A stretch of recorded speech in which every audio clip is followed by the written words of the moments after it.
오늘은 약함에서 시작되는 능력, 약함에서 시작되는 능력이라는 제목으로 함께 말씀 나누도록 하겠습니다. 심리학계에서는 현대인들이 모두 다 정신병을 하나씩 가지고 있다라는 말을 쓰고 있습니다. 너무나 빠른 변화와 복잡해진 세상 속에서 다들 정신적인 약점을 가지고 있다는 것입니다.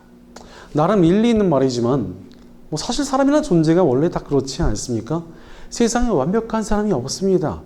어떠한 문제도 약점도 없이 완벽한 사람은 존재하지 않습니다. 지금까지 수많은 사람들을 만나보았지만 완벽한 사람은 정말 아무도 없었습니다. 정말 완벽해 보이는 사람도 약점이 있었고 부족한 부분이 있었습니다. 제가 함께 사역했던 목사님 중에서는 정말 완벽해 보이고 존경스러워 보이셨던 그런 분도 계셨습니다. 하지만 오래 지내다 보니까 그분에게도 숨기고 싶어하는 연약한 부분이 있다는 것을 보게 되었습니다. 아무리 완벽하게 자신을 포장하려 해도 모든 인간에게는 취약하고 모자란 부분이기 마련입니다. 모든 사람들의 약점이 있다는 것입니다. 그렇다면 사람들이 자신의 약점을 어떻게 다룹니까? 거의 대부분의 사람들이 자신의 약점을 감추려 합니다. 종종 자신의 약점을 떠벌리고 다니는 사람도 있긴 있습니다. 그런데 그런 분들을 보면 대부분 더 큰 약점을 숨기려고 작은 약점을 떠벌리고 다니는 경우가 굉장히 많았습니다. 다들 자신에게 정말 약하고 모자라다 생각되는 부분은 감추고 싶어 합니다. 왜 그렇습니까? 약점이라는 것은 우리에게 두려움을 주기 때문에 그렇습니다. 나의 약점을 사람들이 이상하게 보거나 그것을 가지고 공격할까봐 불안해하는 것입니다. 사실 저에게도 그런 부분이 있었습니다. 어린 시절 제가 이상하게 겨울만 되면은 이 손바닥 피부가 다 까졌습니다. 그래가지고 이게 너무 스트레스 받고 좀 수치스러워서 일부러 주머니에 항상 손을 넣고 다니거나 장갑을 끼고 다녔습니다. 그래서 겨울에 주머니에 손 넣고 다닌다고 선생님한테 이제 꾸지람 받으면서 꿀밤 한 대 맞은 적도 있었습니다. 게다가 또 그것을 가지고 이상하게 구는 사람이 실제로 존재했습니다. 징그럽다고 말하는 사람들은 되게 많았고요. 신학대에서도 믿음이 없어서 기도를 안 해서 이런 병에 걸렸다 이렇게 말하는 그런 사람들도 있었습니다. 그러다 보니까 더더욱 이 약점을 숨기고 싶어졌습니다. 생각보다 많은 사람들이 다른 사람의 연약한 부분을 보면은 그것을 약점으로 여기며 깔봅니다. 그러니까 이 약점이라는 것을 감추고 싶어 하는 것은 굉장히 당연한 일입니다. 그러다 보니까 굉장히 많은 사람들이 자신의 약점을 감춘 채 어쩔 수 없다 생각하고 살아갑니다. 거기서 끝나지 않고 그 약점 때문에 의기소침해지고 도전 정신을 잃어버리거나 무기력하게 주저앉는 사람들도 굉장히 많습니다. 어떤 처녀를 보니까 이 청년이 잠깐 방황을 했습니다. 그래서 다른 친구들보다 대학을 늦게 졸업을 하고 취업이 늦어지게 되었습니다. 문제는 이제 이 취업 시장이라는 것이 좀 냉정하기 때문에 이 친구가 좀 나이가 좀 더 들어서 원하는 회사에서 이 친구를 뽑아가지는 않았습니다. 그래도 이 친구가 다른 회사에 도전하면 되는데 나는 이 나이가 많은 역점 때문에 어떤 회사도 취업하지 못하게 될 거야 라고 생각하면서 집안에 틀어박혀 버렸습니다. 대학도 나오고 허우대도 아주 멀쩡한 청년이 은둔형 외톨이가 되어버린 것입니다. 이렇게 자신의 약점 때문에 주저앉는 사람들이 적지 않습니다. 실제로 이스라엘 백성들도 그러했습니다. 이스라엘 백성들은 죄를 지었고 그 형벌로 인해서 메소포타미아에게 지배를 받게 되었습니다. 다행히도 하나님께서 세워주신 사사 온니엘 덕분에 해방을 얻게 되었습니다. 문제는 이스라엘 백성들이 또다시 죄를 짓고 또다시 징계를 당합니다. 그러자 이번에는 모압 민족과 그들의 왕 에그론이라는 사람에게 지배를 받게 됩니다. 특히 모압의 왕 에그론은 이름의 뜻이 젊은 황소라는 뜻을 가지고 있습니다. 아마 굉장히 덩치가 크고 힘이 세고 무서운 사람이 아니었나 싶습니다. 그래서 이스라엘 백성들은 모압의 에그론 왕에게 무려 18년 동안이나 점령당한 채 살아갑니다. 그런데 문제가 있었습니다. 그들에게 제대로 반항도 못했습니다. 사실 이스라엘 백성들이 하나님께 죄를 지은 것도 문제는 문제였습니다. 하지만 그들에게는 스스로 약점이라 생각하는 부분이 있었습니다. 그것이 무엇이냐면 하나님께서 이스라엘 백성들에게 너희는 왕을 세우지 말고 나를 왕처럼 모시며 살아라 이렇게 말씀하셨습니다. 그런데 이스라엘 백성들은 이 부분을 영광스럽게 여기지 않고 자신들의 약점으로 여겼습니다. 야, 다른 나라들은 다 왕도 있고 왕국도 이루었는데 우리는 왕도 없고 다른 나라처럼 왕국도 아니야 이러면서 스스로 움츠러들었습니다. 그러니 이 모압 왕 에그론에게 반항도 못한 채 고물을 바치면서 노예처럼 살아갑니다. 자신의 약점 때문에 주저앉아 버린 것입니다. 그런데 여러분 무슨 일을 하든지 마찬가지 아니겠습니까? 자신의 약점에 집중하며 그 약점에 대한 불안감에 사로잡히면 제대로 살아갈 수가 없습니다. 스스로 움츠러든 채 아무것도 하지 못하게 됩니다. 게다가 이렇게 약점에 집중하며 주저앉게 되는 것에는 더 큰 문제가 숨어져 있습니다. 바로 약점을 바라보면서 주저앉아 있다는 것은 철저히 자신의 힘에 의지하고 있다는 뜻입니다. 하나님을 신뢰하지 않고 자신의 힘을 의지하고 있을 때 우리는 내 약점 때문에 불안하게 되고 주저앉게 됩니다.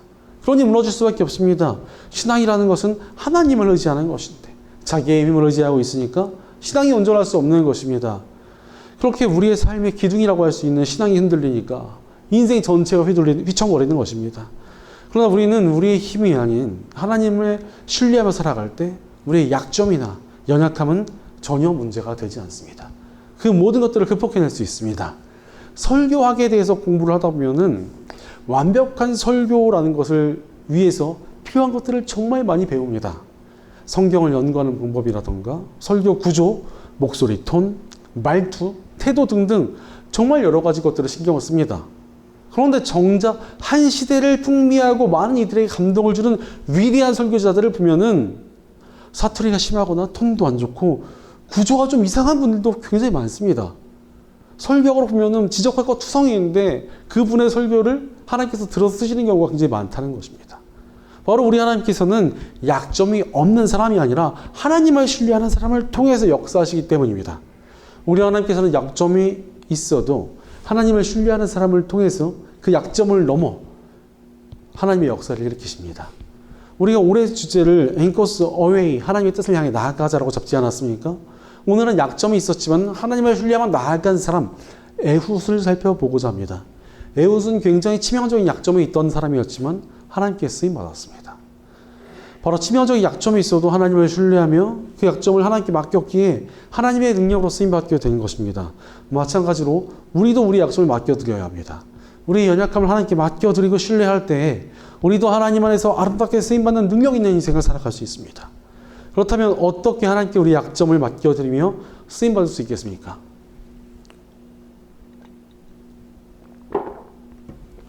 첫째로 하나님께 우리의 연약함을 맡겨드리며 우리의 약점을 쓰시도록 내어드려야 합니다. 신앙이 연약한 사람과 신앙이 깊은 사람의 차이가 무엇인 줄 아십니까? 신앙이 연약한 사람은 직분이나 위치나 연령과 상관없이 자기 자신을 내세웁니다.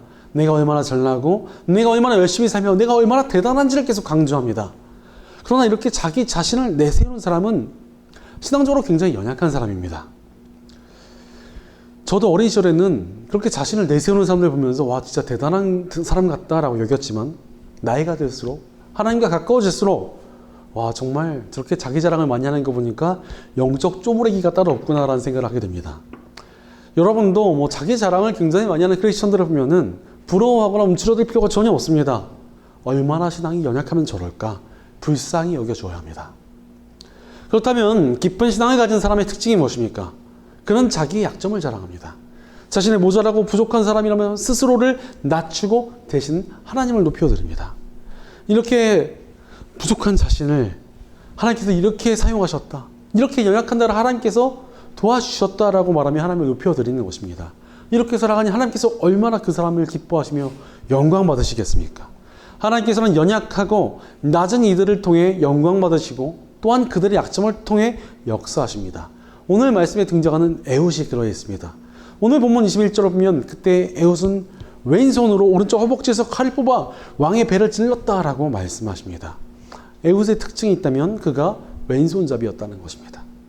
학자들끼리 의견이 좀 나뉘는데 단순히 왼손이 좀 더 익숙한 왼손잡이였다고 보는 사람들이 있고 아예 오른팔을 제대로 사용할 수 없는 왼손만 쓸 수 있는 불구였다라고 보는 쪽이 있습니다. 그러나 성경의 정황을 좀 살펴보자면 그가 왼손만 쓸 수 있는 불구라고 보는 쪽이 좀 더 정확하지 않을까 싶습니다. 에훗은 이스라엘 백성들이 모압에 공물을 바칠 때 자신이 그 일을 맡겠다고 나섰습니다. 그가 나선 이유는 이스라엘을 괴롭히던 모압 왕 에그론을 처단하기 위함이었습니다. 그래서 에훗은 조공을 바치는 일을 마친 후에 은밀히 할 말이 있다면서 에그론 왕에게 다가섭니다. 그런데 예나 지금이다 한 나라의 지도자에게 적국의 사람을 독대하도록 두진 않습니다. 적어도 경호원이나 만일의 사태에 대비한 최소한의 인원은 남기는 것이 지극히 당연한 일입니다. 그러나 에훗은 이 오른손을 쓰지 못하는 불구였기 때문에 신하들도 모압의 에그론 왕도 방심한 것 같습니다. 그래서 에훗을 놔두고 모압의 에그론 왕은 사람들 다 나가라고 합니다. 둘만 남게 된 것입니다. 그때 숨긴 칼로 에훗은 에그론 왕을 칼로 찔러버립니다. 에훗은 자신이 불구이고 약점이 있으니 적들이 방심할 것이라 생각하여 이렇게 암살 계획을 짠 것으로 보이는데 그게 기가 막히게 맞아떨어졌습니다. 그는 자신의 연약함을 인정하고 그것을 통해서 쓰임받고자 한 것입니다. 우리의 삶이 그러해야 합니다. 우리의 약점을 인정하며 하나님께서 우리의 연약함을 맡아 쓰실 수 있도록 내어드려야 합니다. 그때 하나님께서 우리의 연약한 그 모습을 들어서 쓰시고 심지어 우리의 연약함을 통해서 역사하십니다. 바로 우리는 하나님 앞에서 우리의 연약함을 숨길 필요가 전혀 없습니다. 하나님 앞에서 우리의 연약함을 인정하며 하나님께 우리 삶을 맡기면 그곳에서부터 하나님의 역사가 능력이 시작되는 것입니다. 그럼에도 불구하고 하나님 앞에서도 약점을 인정하기 싫어하는 사람들이 정말 많습니다. 왜 그렇습니까? 약점으로 쓰임받는다라는 것을 믿지 못하기 때문에 그렇습니다. 많은 사람들이 자신의 힘과 능력이 있어야 쓰임받을 수 있다고 생각합니다. 실제로 세상에서는 약점 있는 사람보다는 강점이 많은 사람의 인기가 훨씬 더 많고 그런 사람들이 일을 해낸 경우가 많긴 합니다. 그러나 하나님 안에서는 다릅니다. 하나님께서는 약점을 통해서 얼마든지 역사하십니다. 대표적으로 사도 바울도 하나님께 자신의 육신에 있는 가시를 제거해달라고 3번이나 기도를 했다고 합니다. 이 육신의 가시라는 것이 아마 간질로 추정이 되고 있습니다. 예를 들어서 사도 바울이 복음을 전하면서 예수님께서 우리의 모든 병을 고쳐주십니다. 믿습니까? 이렇게 설교를 하는데 갑자기 간질이 와서 막 발작이 나서 기절합니다. 그래서 좀 이따 일어나가지고 제가 여러분 어디까지 설교했죠? 이러면 사람들이 어떻게 했습니까? 야, 일단 너부터 좀 고침받고 해야 되지 않겠냐? 이렇게 말하지 않았겠습니까? 바울 입장에서 이것이 얼마나 비참했겠습니까? 그러니 바울이 3번 기도했다는 것은 그냥 3번 지나가면서 기도했다는 것이 아니라 정말 목숨 걸고 치료해달라고 부르짖은 것이 3번이라는 것입니다. 그러나 하나님께서는 바울의 기도를 거절하시며 내 은혜가 내게 족하다. 내 능력은 약한 데서 완전하게 된다라고 말씀해 주십니다. 오히려 약함에서 하나님의 능력이 완전해진다는 것입니다. 실제로 바울은 육신의 연약함을 넘어 능력 있는 하나님의 사도로 왕성하게 쓰임받았습니다. 오히려 그가 튼튼하고 대단한 체력을 가진 사람이었다면 그렇게 왕성하게 사역했을 것을 사람들이 당연하다라고 여겼을 것입니다. 그러나 바울에게 약점이 있었기에 바울의 삶이 우리에게 큰 감동을 주는 것입니다. 간절히 있고 몸이 연약한 사람이 저렇게 수천 킬로를 다니면서 하나님을 위해 사역했다. 이것이 얼마나 감동을 주고 아름다운 일입니까? 마찬가지로 하나님께서는 우리 약점을 사용하시고 그 약점을 넘어 역사하십니다. 오늘 본문 22절을 보면 칼자루까지도 칼날을 따라 들어가서 칼끝이 등 뒤로 나왔다. 에훗이 그 칼을 빼내지 않았으므로 기름기가 칼에 엉겨 붙었다라고 말씀하십니다. 에훗이 에그론을 죽이는 장면이 묘사되는데 좀 너무 자세한 게 아닌가 싶을 정도로 가감없이 에훗의 이 암살 사건을 보여주십니다. 그러나 이를 통해서 하나님께서 어떻게 에훗을 통해 일하셨는지가 더욱 자세히 드러납니다. 사실 칼로 사람의 몸통을 관통할 만큼 강하게 찌른다는 것이 쉽지 않습니다. 특히 에그론은 별명이 황소잖아요. 이런 사람을 관통하려면은 힘이 센 사람이 양손으로 해도 될까 말까 할 정도로 어렵습니다. 하지만 에훗은 왼손 하나로 에그론을 관통하여 한 방에 숨통을 끊어버렸습니다. 하나님께서 에훗의 약점을 사용하셔서 놀랍게 역사하신 것입니다. 에훗은 이렇게 이스라엘의 적을 해치운 후에 문을 잠궈 놓고 도망가 버립니다. 그런데 에그론의 이 신하들이 얼마나 방심을 했던지 한쪽 손밖에 못 쓰는 에훗이 설마 왕을 죽일 수 있을 거라 생각도 하지 못합니다. 그래서 왕이 아주 오랫동안 방에서 나오지 않자 왕이 볼일을 보고 있구나 이러면서 멍하니 있었습니다. 그 사이 에훗은 이스라엘 백성들이 있는 곳까지 도망치는 데 성공합니다. 그 약함을 통해서 하나님의 역사가 나타난 것입니다. 우리도 마찬가지입니다. 우리의 연약함을 인정하며 하나님께 맡겨드리면 거기서부터 하나님의 능력이 시작됩니다. 하나님께서 우리들의 약점을 들어서 사용하신다는 것입니다. 그러니 우리는 하나님께 우리의 연약함을 맡겨드려야 합니다. 복음은 하나님께 우리의 연약함을 맡겨드리는 것이 정말 필수적이라는 것을 증명해 주십니다. 우리 인류에게 복음이 필요한 이유가 무엇이었습니까? 우리 인류는 죄의 문제를 스스로의 능력과 힘으로 해결할 수가 없었습니다. 그러나 하나님께서 우리를 구원해 주시기 위해 계획해 주시고 예수 그리스도께서 십자가를 지심으로 우리가 구원을 얻게 되었습니다. 여기에 우리의 능력과 힘은 전혀 없었습니다. 오직 하나님께서 우리를 죄라는 지독한 연약함에서 구해 주신 것입니다. 그러니 우리는 그저 담대하게 하나님만 신뢰하며 나아가면 됩니다. 우리가 연약해도 우리를 도와주시는 하나님 아버지가 계시고 함께 하시는 예수님도 계시며 아예 우리 안에서 능력 주시는 성령님도 계십니다. 그러니 하나님께 우리 연약함을 맡겨드려야 합니다. 우리 연약함을 하나님께 맡겨드릴 때 하나님의 능력으로 놀라운 역사가 시작됩니다. 실제로 우리 예수님께서도 제자들을 뽑으실 때 세상적인 능력을 고려하지 않으셨습니다. 오히려 연약하고 약점이 많은 사람들을 뽑아서 제자로 삼으셨습니다. 시골의 어부들, 로마의 앞잡이인 세리, 반란군, 세상적인 기준으로 볼 때 능력이 있다기보다는 흠이 있는 사람들을 불러서 사용하신 것입니다. 그러나 그들을 주님께서 사용하시니 온 세상에 복음을 전하며 교회를 세우고 세상을 바꾸는 위대한 역사를 이뤄냈습니다. 우리도 마찬가지입니다. 나의 약점을 수치스러워하거나 부끄러운 것만으로 생각하지 말고 하나님께 우리 연약을 맡겨드려야 합니다. 그때 하나님의 역사가 일어납니다. 어떤 사람이 많은 업적을 이뤄낸 성자를 만나게 되었습니다. 정말 얼마나 대단한 사람일까라고 기대하며 그를 만나러 갔지만 그를 만나준 성자는 너무나 작은 체구의 아주 초라한 노인이었습니다. 그 성자를 만나는 사람이 너무나 실망감을 감추지 못한 채 어떻게 당신 같은 사람이 이렇게 위대하게 쓰임받을 수 있었습니까? 그 비결이 무엇입니까? 라고 물어보았습니다. 그러자 그 성자는 웃으면서 하나님께서 온 땅을 두루 다니면서 가장 연약하고 초라한 사람을 찾아서 그분의 영광을 가장 높이시길 바랬기에 저같이 부족한 사람이 쓰임받을 수 있었습니다. 라고 대답을 했습니다. 질문했던 사람은 이 성자의 겸손한 대답에 감동하며 겉모습만으로 평가를 했던 자신의 어리석음을 뉘우치고 돌아갔습니다. 바로 우리 하나님의 능력은 자신의 연약함을 인정하는 겸손한 낮아짐에서 시작됩니다. 그러니 우리는 겸손히 하나님께 우리의 연약함을 맡겨드려야 합니다. 그때 우리 약점을 통해서 일하시는 하나님의 능력을 경험하며 하나님께 쓰임받는 아름다운 인생을 살아가는 저 여러분 되시기를 간절히 축원합니다.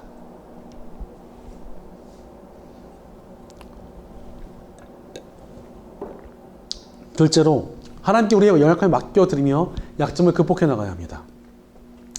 우리의 연약함을 하나님께 맡겼으면 우리는 아무것도 안 해도 됩니까? 그렇지 않습니다. 우리의 연약함 가운데 극복할 수 있는 것들을 극복해 나가야 됩니다.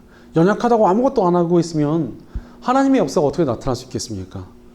그러나 하나님께서 도와주시면 우리의 연약함은 얼마든지 극복이 됩니다. 수묵 크로키라는 화풍을 가진 석창우 화백이라는 분이 계십니다. 이분이 원래 전기 기사였는데 29살의 감전사고로 두 팔을 잃게 되셨습니다. 비탄한 마음으로 있는데 이런 아버지의 사정도 모르고 어린 자녀가 와서 아빠 나 그림 좀 그려줘 라고 쫄랐습니다. 그래서 이분이 의술을 가지고 어떻게든 그려보자 라고 그림을 그려봤는데 그림이 그려지는 것이었습니다. 이렇게 계속 그림을 그리고 또 그리고 그리면서 수묵 크로키라는 자신만의 화풍을 만들어낸 대가가 되셨습니다. 심지어 그 과정 속에서 성경을 전권을 다 필사하셨다고 합니다. 이 석창화백이 간증을 하면서 말하기를 두 팔을 가지고 하나님 없이 살던 30년보다 두 팔 없이 하나님과 살아간 30년이 더 행복합니다라고 이야기했습니다. 하나님 안에서 정말 멋지게 자신의 약점을 극복해낸 것이지 않습니까? 사람의 약점은 하나님 안에서 극복될 수 있습니다. 그러니 우리도 우리 약점을 극복하기 위해 하나님께 우리의 연약함을 맡겨드려야 합니다. 오늘 우리가 살펴보고 있는 에훗도 그러했습니다. 오늘 본문 17절에 그가 그곳에 이르러 에브라임 산간지방에서 소집 나팔을 불자 이스라엘 자손이 그를 따라 산간지방에서 쳐내려갔다. 에훗이 그들을 앞장섰다라고 말씀하십니다. 모압 왕 에그론을 죽인 에훗은 모압 군대가 있던 곳을 탈출하여 이스라엘 사람들이 머무는 곳까지 도착했습니다. 그리고는 이제 적을 처단했으니까 이스라엘 백성들에게 함께 싸우자는 표시로 나팔을 불었습니다. 그런데 이스라엘에 있었던 나팔은 큰 뿔로 만들어진 나팔이었습니다. 그래서 한 손으로 들고 불기가 굉장히 쉽지 않았습니다. 하지만 에훗은 이때를 위해 준비했는지 많은 사람들의 귀가 먹먹해지도록 나팔을 불어냅니다. 자신의 약점을 극복해낸 것입니다. 심지어 그가 에그론을 찌르고자 할 때도 한 손으로 얼마나 많이 연습했겠습니까? 그렇게 실수 없이 적을 찌를 수 있었고 거기에 하나님의 도심이 더해지니 왼손 하나로 적의 숨통을 끊을 수 있었던 것입니다. 치명적인 약점을 가지고 있던 에훗이 하나님 안에서 자신의 연약함을 극복해내고 나팔을 불자 이스라엘 백성들이 깨어나기 시작했습니다. 강력한 에그론왕과 그의 병사들을 두려워하던 이스라엘 사람들이 일어나서 그들과 싸우게 나와왔습니다. 바로 하나님 안에서 연약함을 극복해내면 선한 영향을 줄 수 있게 됩니다. 다른 영혼들에게 용기를 주고 담대함을 줍니다. 그러니 하나님 안에서 아름답게 쓰임받고 싶다면 우리 약점을 극복하고 선한 영향력을 주기 위해 하나님께 우리 연약함을 맡겨드려야 합니다. 그럼에도 불구하고 약점을 그냥 내버려두고 사는 사람들이 적지 않습니다. 왜 그렇습니까? 약점을 극복하기 위해서는 애를 써야 되고 노력해야 되기 때문에 그렇습니다. 그러니 자신의 약점을 그냥 내버려둔 채 살아갑니다. 약점을 내버려두고 그렇게 살아도 그냥 괜찮지 않을까? 이렇게 머릿속으로 계산을 굴리기도 합니다. 그러면서 나는 원래 이런 사람이야 라고 말하면 그냥 살아가는 사람들도 많습니다. 심지어 사람의 약점 중에서는요, 남들을 불편하게 만들고 상처 주는 것들도 있습니다. 그럼에도 난 원래 그래 이러고 살아가는 사람들이 굉장히 많습니다. 물론 약점이라는 것을 극복하는 것은 굉장히 많은 노력이 필요하기 때문에 고치려는 의지가 사라지는 것입니다. 하지만 약점을 극복해내면 반드시 선한 영향력을 줍니다. 제가 아까 겨울만 되면 손바닥 피부가 까지는 약점이 있다고 말씀드리지 않았습니까? 병원도 많이 가보고 기도도 굉장히 많이 했지만 극복이 전혀 되지 않았습니다. 그런데 정말 어느 날 갑자기 하나님의 은혜로 완전히 나아버렸습니다. 그런 일이 있을까 싶을 정도로 완전히 괜찮아졌습니다. 그러니 오래 저를 알았던 분들 중에는 저를 보면서 용기를 얻고 와, 하나님께서 정말 치유의 역사를 베푸시는 분이구나 라고 감격하는 사람들이 꽤 있습니다. 어떤 친구는 이걸 설교 예화로 좀 써도 되겠느냐 이렇게 연락이 오기도 했습니다. 우리의 약점들은 하나님 안에서 어떻게든 극복이 될 수 있습니다. 정말 병이나 연약함에서 치유받는 사람들도 있습니다. 또한 사도 바울처럼 병과 연약함이 있어도 그것을 극복하며 선한 일을 해내게 되기도 합니다. 하나님 안에서 어떠한 모습으로든 극복이 가능하다는 것입니다. 그리고 이렇게 우리 약점이 극복될 때 선한 영향력이 나타납니다. 28절을 보니까 나를 따라라, 주님께서 너희 원수 모압을 너희 손에 넘겨주셨다. 그러니까 이렇게 외치자 그들이 에웃을 따라 내려가 모압으로 가는 요단강 나루를 점령하고 한 사람도 건너지 못하게 하였다라고 말씀하십니다. 약점을 극복해낸 에웃을 통해 이스라엘 백성들이 용기를 얻었습니다. 그래서 그들은 18년간이나 자신들을 괴롭히던 모압과 맞서 싸웁니다. 게다가 왕국을 이루지 못하여 컴플렉스를 느꼈던 이스라엘 백성들이 하나님으로 인해 용기를 얻으니 너무나 담대하게 적들을 이겨버립니다. 하나님께서 도우시니 적들을 완전히 전멸시켜버리는 압도적인 승리를 거두게 되었습니다. 심지어 30절 말씀을 보니까 그날 모압은 굴복하여 이스라엘의 통치를 받게 되었고 그 뒤로 그 땅에는 80년 동안 전쟁이 없이 평온하였다라고 말씀하십니다. 상황이 완전 역전되었습니다. 이스라엘 백성들은 자신들을 지배하던 모압을 오히려 지배하게 되었습니다. 사실 모압은 힘세고 강한 왕을 앞세워서 자신들의 강함을 자랑하던 사람들이었습니다. 그러나 하나님의 백성들이 하나님 안에서 약점을 극복해내자 오히려 그들을 역전하는 역사가 일어났습니다. 우리도 마찬가지입니다. 세상은 자신의 강함을 자랑하나 우리는 하나님께 우리의 연약함을 맡겨드려야 합니다. 그러면 우리 믿음의 백성들이 세상을 이기는 결과를 낳게 될 것입니다. 무엇보다도 복음은 하나님께서 우리 약점을 극복하게 해주신다는 것을 증명해 주십니다. 예수님께서 십자가를 지신 이유가 무엇이었습니까? 우리의 모든 연약함들을 대신 짊어 주시려고 십자가에 달리신 것입니다. 우리의 죄, 우리의 연약함, 우리의 상처, 우리의 아픔, 우리의 연약함들을 모두 다 십자가에 못 박아 주셨습니다. 그럼 우리가 어찌해야 되겠습니까? 십자가에 예수님께 우리의 모든 연약함을 맡겨드려야 합니다. 그때 십자가에 달리신 예수 그리스도의 피가 우리를 모든 연약함 가운데서 씻어주십니다. 그러니 우리는 하나님과 함께 우리 연약함을 극복할 수 있습니다.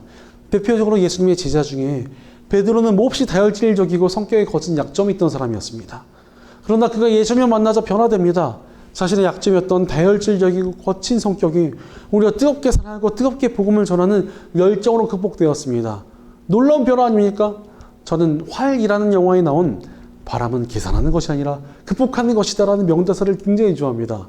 주인공이 적들을 향해서 바람이 많이 부는 산에서 활을 쓰며 그 대사를 딱 내뱉고 적들을 명중시킵니다. 이 말의 신앙에도 참 맞는 것 같습니다. 크리스천들의 약점은 계산하는 것이 아니라 극복하는 것입니다. 하나님과 함께하면 극복하지 못할 약점이 없습니다. 하나님께서 원하시면 아예 고쳐주실 것이고 아니면 그 약점을 사용하셔서 능력 있게 역사해 주실 것입니다. 어찌됐건 분명히 하나님 안에서 선한 역사가 일어납니다. 그러니 우리는 하나님께 우리 연약함을 맡겨드려야 합니다. 그때 우리 약점을 극복하게 하신 하나님의 능력을 경험하며 하나님께 쓰임받는 아름다운 인생을 살아가는 저 여러분 되시기를 간절히 축원합니다. 사랑하는 여러분, 우리 약점을 어떻게 다루고 계십니까? 우리 약점을 하나님께 내어드리고 극복할 수 있는 힘을 구하시기 바랍니다. 하나님께서 힘 주시고 능력 주시면 우리를 사용하실 것입니다. 하나님께서는 우리의 약점을 사용하셔서 우리를 통해 승리를 이루어 가십니다. 또한 우리의 약점을 극복하게 하셔서 선한 영향력을 나타내는 주님의 도구가 되게 하십니다. 이스라엘 백성들이 하나님의 영광을 나타내는 언약궤라는 것을 지을 때 하나님께서는 조각목이라는 나무를 사용해서 만들게 하십니다. 조각목은 가시가 있고 꾸불꾸불한 데다가 굉장히 단단한 나무였습니다. 좋은 목재라고 부르기는 힘든 약점이 많은 나무였습니다.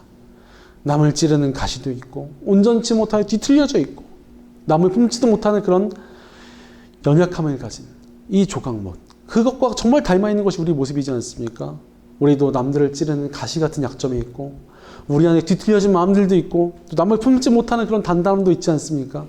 그러나 하나님께서 조각목으로 언약궤를 지으셨듯이 약점 있는 우리를 통해서 하나님의 영광을 나타내십니다. 심지어 조각목에 금을 둘러서 언약궤를 지으셨듯 우리 연약함을 들어 영광스러운 도구로 사용하십니다. 그러니 하나님께 우리 모든 연약함을 맡겨드려야 합니다. 그때 하나님께서 우리 약점을 사용하시고 극복하게 하실 것입니다. 그러니 하나님께 아름답게 쓰임받은 사람은 누구입니까? 우리 연약함을 인정하고 하나님께 맡겨드리는 저와 여러분입니다. 하나님께서 선한 영향력을 나타내는 도구로 쓰임받으며 영혼을 구하고 교회를 회복하며 세상을 구할 사람은 누구입니까? 연약함을 극복하기 위해 우리 약점을 하나님께 맡겨드리는 저와 여러분입니다. 하나님의 영광을 나타내는 도구로 쓰임받으며 영광스럽게 살아갈 사람은 누구입니까? 연약해도 하나님을 굳게 붙드는 저와 여러분입니다. 우리 연약하더라도 그것들을 극복해야 하여 영광스럽게 하시는 하나님의 능력을 경험하며 아름다운 인생을 살아가는 저 여러분 되시기를 주의 이름으로 간절히 축원합니다. 기도하겠습니다. 우리의 연약함을 품어주시고 영광스럽게 바꿔주시는 하나님 감사합니다. 하나님께서 우리를 약해도 들어서시는데 우리는 그저 우리 약점을 감추느라 바쁘지 않았는지 우리의 삶을 돌이켜봅니다. 우리가 약해도 우리를 사용하시고 우리의 약함 속에서도 능력을 나타내시는 주님을 신뢰하기 원합니다. 우리의 모든 연약함을 주께 맡겨드리고 주님 안에서 극복해 나가기 원합니다. 우리의 모든 연약함을 받아주시고 우리 약점을 통해 하나님의 능력과 영광을 드러내 주시옵소서. 우리 연약함을 주님께 맡겨드리오니 우리 약점을 통해 하나님의 능력과 영광을 드러내 주시고 우리의 약함을 극복할 힘을 주시고 무력한 우리의 삶을 통해 영광스러운 역사를 나타내 주시옵소서. 우리의 공동체 가운데도 함께해 주셔서 우리가 서로의 연약함을 품고 하나님 안에서 함께 연약함을 극복하며 쓰임받는 영광스러운 공동체가 되게 하여 주시옵소서. 언제나 우리와 함께 하시며 우리 연약함을 품어주시는 우리 주 예수님의 이름으로 기도드리옵나이다. 아멘.